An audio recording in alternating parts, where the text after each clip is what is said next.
Can we do this? I don't know. Do you think we can do this? We are all victims of footballification. If the bloke what invented it, as a phrase, is a victim of it, then what hope is there for everybody else? Footballification. If you're not familiar with the concept, is the idea that you are so blindly loyal to your own team that you cannot admit any wrongdoing on their behalf, and you are adamant that the other lot are appalling. And I think, in a way, we all suffer from it. It's easy to see it in football. I catch myself occasionally shouting at the referee when I'm at Kidderminster Harriers, and even though I'm pretty clear that our lad was banged to rights, you sort of suggest that he should have gone to Specsavers or something like that. Happily, I don't think I haven't been at it long enough or invested deeply enough to be, and the stakes that Kiddie play for, very recent rare exception, are rarely high enough to get truly impassioned. But you see it on the telly. If you don't follow football, you've caught a glimpse of it on the telly. The face is contorted with rage and hatred, anger, fury. And the minute the final whistle goes, 80% of those people will be back to completely normal and placid existences. But there is something about loyalty to your team colours.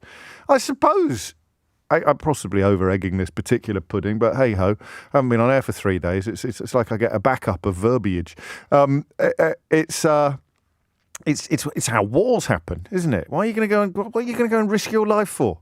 Just because the king's fallen out with his cousin, the Kaiser, in the First World War, or Henry V wants to co-opt some bigger bits of France. Why am I going to go and risk my life for that? Well, I've been persuaded to hate the French, or I've been persuaded to hate the Germans, just like I've been persuaded to hate the other team. And I think that British politics, post-Brexit and in the run-up to Brexit, is the most footballified it has ever been. I think it's very sad. I think it's inevitable. It will eventually dissipate. It's beginning to dissipate now because people on the pro-Brexit team are recognising that their team have cheated and lied and broken all the rules of football and done all manner of things to win a victory that turned out to be completely hollow. But that's a conversation for another day.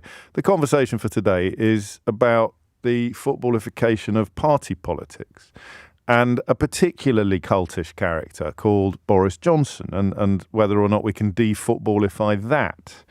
The best way to try is to imagine the same things that are happening to him happening to somebody else, and you therefore having to wonder whether your response would be different.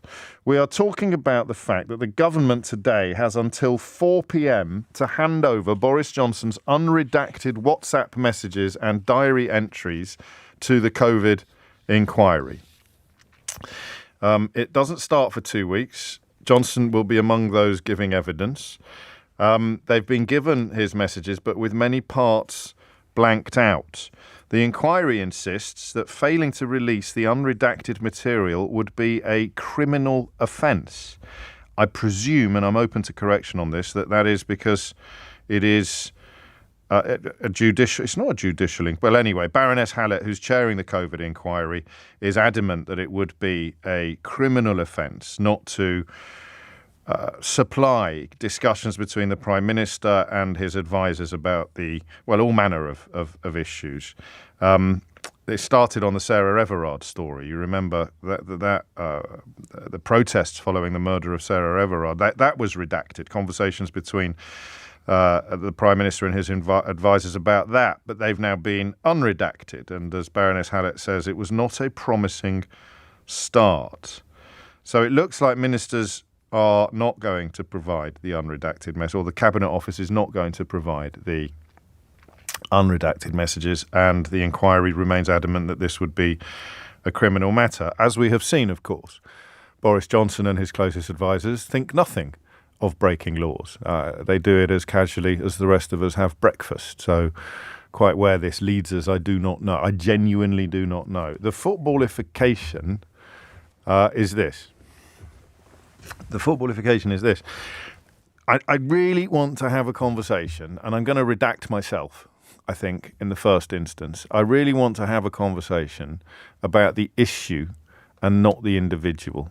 So there are two reasons for that. Number one, it's a hell of a lot more interesting and important to do it in that way. And number two, it's not just him; it's other ministers as well. There are not just Boris Johnson messages that the government is keen to keep quiet. I mean, given that Rishi Sunak was Chancellor of the Exchequer during this period, the motivation for him not wanting everything to go public is pretty clear as well.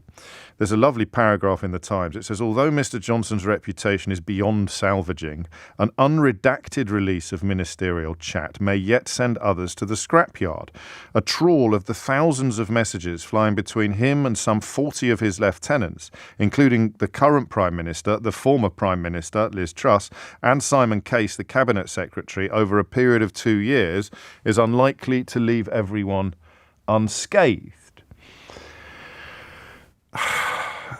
9 minutes after 10 is the time. What do you think? 24 notebooks with contemporaneous notes, WhatsApp messages between Johnson and cabinet ministers, advisors and civil servants. I haven't been able to clarify, and forgive me for this, whether or not they would definitely go public by dint of being given to the inquiry. I don't think so. I think that no, it would be that there would ultimately be publication of any material used in the inquiry. Again, there's room for confusion there, isn't there? Because a lot of the messages wouldn't be used in the inquiry, but they might have been given to the inquiry. So I'm not 100% clear on if there was, for example, a WhatsApp message that said, I can't believe Hancock ate all the pancakes and I had to eat my crispy duck with my fingers. What a little scrote he is. That kind of message. I don't know whether that would go public. But of course, given that Matt Hancock gave all of his WhatsApp messages to that frightful Oakshott woman, we've probably already seen that one anyway, if you were interested in the divvying up of a Chinese delivery at Downing Street during the dog days of the COVID crisis. So there's that. The bits that were not... Although it's work accounts, these are work phones, aren't they? But there's that question, whether or not privacy would somehow be impinged. But then that depends upon what's in it, doesn't it? That depends upon what's on it.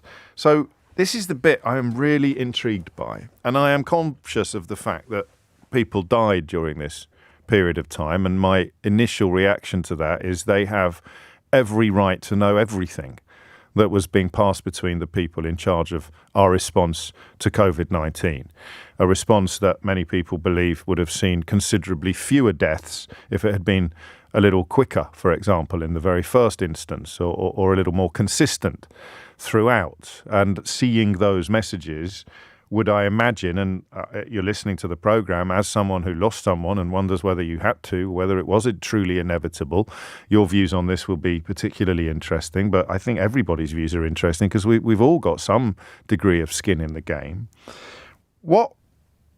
I've mentioned that. I've mentioned the possibility of you listening to this as someone who was bereaved, because this question that I'm about to ask you may sound a bit silly, but I don't think it is. I just think there's a framing that lends itself to levity, but I want to focus upon the serious side of it at least as much. And this is where setting aside your footballification loyalties is going to be helpful. So I'm taking my scarf off, my anti-Boris Johnson scarf off. I mean, it's not even a scarf anymore. It's a coat of many colours. Every criticism of him has been proved so gloriously correct in recent months that it doesn't even count as an opinion anymore, does it? Thinking Boris Johnson's awful, it's just counting.